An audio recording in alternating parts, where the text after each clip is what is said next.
আল্লাহর নবী বলেন কোন মানুষ যদি ফজরের পরে আর মাগরিবের পরে সূরা ইখলাস পড়ে 3 বার, সূরা ফালাক পড়ে 3 বার, সূরা নাস পড়ে 3 বার, এই তিনটা সূরা পড়ে 3 বার 3 বার 3 বার, ফজরের পরে পড়ে 3 বার 3 বার 3 বার, মাগরিবের পরে পড়ে 3 বার 3 বার 3 বার, আল্লাহর নবী বলেন তাজজিকা মিন কুল্লি শাই, এই তিনটা সূরা তোমার জীবনের জন্য যথেষ্ট হয়ে গেল। যেই নামাজি পাঠ করিবে 3 বার 3 বার 3 কুল, যেই নামাজি পাঠ করিবে 3 বার 3 বার 3 কুল, সকাল সন্ধ্যায় পাঠ করিলে যথেষ্ট হবে 2 কুল। এখন আমরা পড়ব, সর্বোচ্চ 2.5 মিনিট সময় নেবে, সব ধ্যানের সাথে মনোযোগ দিয়া। বিসমিল্লাহির রহমানির রহিম, কুল হুয়াল্লাহু আহাদ আল্লাহুস সামাদ লাম ইয়ালিদ ওয়া লাম ইউলাদ ولم يكن له كفوا أحد بسم الله الرحمن الرحيم قل هو الله أحد الله الصمد لم يلد ولم يولد ولم يكن له كفوا أحد بسم الله الرحمن الرحيم قل هو الله أحد الله الصمد لم يلد ولم يولد ولم يكن له كفوا أحد بسم الله الرحمن الرحيم قل أعوذ برب الفلق من شر ما خلق ومن شر غاسق إذا وقب ومن شر النفاثات في العقد ومن شر حاسد إذا حسد بسم الله الرحمن الرحيم قل أعوذ برب الفلق من شر ما خلق ومن شر غاسق إذا وقب ومن شر النفاثات في العقد ومن شر حاسد إذا حسد بسم الله الرحمن الرحيم قل أعوذ برب الفلق من شر ما خلق ومن شر غاسق إذا وقب ومن شر النفاثات في العقد ومن شر حاسد إذا حسد بسم الله الرحمن الرحيم قل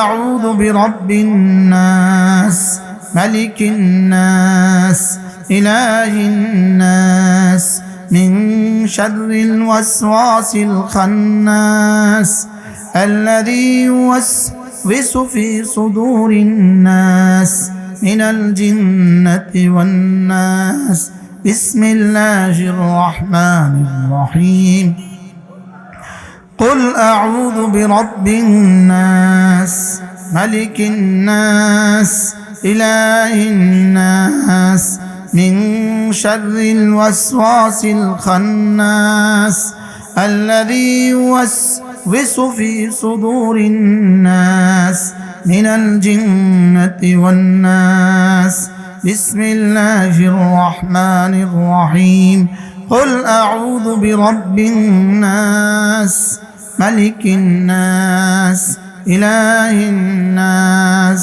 من شر الوسواس الخناس الذي يوسوس في صدور الناس من الجنة والناس নিয়ত করেন আজ থেকে মওত পর্যন্ত ফজরের পরে 9 বার, মাগরিব পরে 9 বার, জোহরের পরে একবার একবার একবার, আসরে একবার একবার একবার, এশা একবার একবার একবার, ঘুমাবার সময় একবার একবার একবার পড়বই পড়ব। বলেন ইনশাআল্লাহ, বলেন ইনশাআল্লাহ। পড়বেন তো বাবা, পড়বেন তো ইনশাআল্লাহ। জওয়ানরা বলো পড়বা তো ইনশাআল্লাহ। আল্লাহ তৌফিক দান করেন। হ্যাঁ, যদি না বিশ্বাস হয়, মোল্লা আলী কারি রাহমাহুল্লাহ লিখেছেন তাজজিকা মিন কুল্লি শাইইর তরজমা কি, তিনি বলেন যে 1 নম্বর তরজমা, সারা পৃথিবীতে যত মানুষ আছে সকলে মিলে নফল ইবাদত যে পরিমাণ করবে তুমি তো পারবা না, আল্লাহ এই পরিমাণ নেকি দিয়ে দিবে। 2 নম্বর তরজমা, এই দিনে এই রাতে যা যা লাগবে আল্লাহ তাআলা তোমাকে সব দিয়ে দিবে। 3 নম্বর তরজমা, এই দিনে এই রাতে তোমার জন্য যত ক্ষতির সম্ভাবনা আছে সমস্ত ক্ষতি থেকে আল্লাহ তাআলা তোমাকে বাঁচাবে। কি ভাই, তো যদি মওতের দিন পড়া নসিব হয়ে যায়, এর বরকতে যদি আল্লাহ তাআলা মওতের কষ্ট থেকে বাঁচাতো কেমন হবে? পড়বো তো ইনশাআল্লাহ। এই তিনটা সূরা মূলত গোটা 104খানা কিতাবের খোলাসা। সুবহানাল্লাহ বলেন। পুরো 104খানা কিতাবে আল্লাহ তাআলা যা যা লিখে দিয়েছেন এই 3 সূরার মধ্যে আল্লাহ তাআলা তা লিখে দিয়েছেন। মুস্তাকিল কিতাব আছে, মুস্তাকিল। এই প্রসঙ্গ তো আর বেশি বলার সুযোগ আমার হবে না, শুধু একটা বাক্য ধরেন, মিন শাররি মা খালাকা।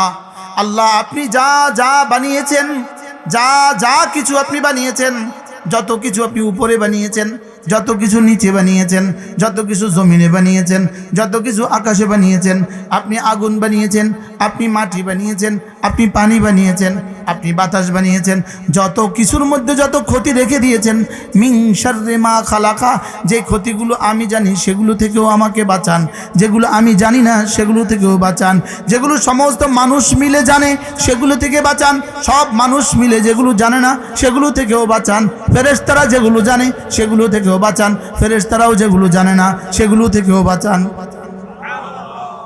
কি আছে মিন শাররি মা খালাক বলো না?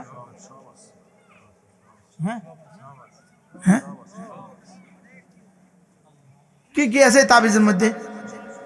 হ্যাঁ, স্বাভাবিকভাবে আল্লাহ তাআলা 4টা জিনিস বানিয়েছেন, 4টা, আগুন, পানি, মাটি, বাতাস। সমস্ত কল্যাণের উৎস হলো এই 4টা, সমস্ত ক্ষতির উৎস হলো এই 4টা। কয়টা? কি কি? আগুন, পানি, মাটি, বাতাস। কোনো কওমকে আযাব দিতে হয়তো আগুন দিয়ে দিছে, কোনো কওমকে আযাব দিছে তো মাটি দিয়ে দিছে, কোনো কওমকে আযাব দিয়ে দিছে তো পানি দিয়ে দিছে, কোনো কওমকে আযাব দিয়ে দিছে তো বাতাস দিয়ে দিছে। তাহলে মিন শাররি মা খালাকা, আল্লাহ আমাকে এই 4 ক্ষতি থেকে বাঁচান। সুবহানাল্লাহ। কি হযরত ইউসুফ রাহমাতুল্লাহ আলাইহি তিনি বলতেন আজানের মধ্যে আল্লাহু আকবার 4 বার বলতে হয় কেন? হযরত রহমতুল্লাহ বলতেন কারণ আল্লাহ তাআলা সারা দুনিয়ার সমস্ত ক্ষতি রেখে দিয়েছেন, হয় মাটির মধ্যে, নয় পানির মধ্যে, না বাতাসের মধ্যে, নয় আগুনের মধ্যে। 4টা। তো আল্লাহু আকবার মানে আল্লাহ পানির কোনো ক্ষমতা নাই, আল্লাহু আকবার বাতাসের কোনো ক্ষমতা নাই, আল্লাহু আকবার মাটির কোনো ক্ষমতা নাই, আল্লাহু আকবার আগুনের মধ্যে কোনো ক্ষমতা নাই।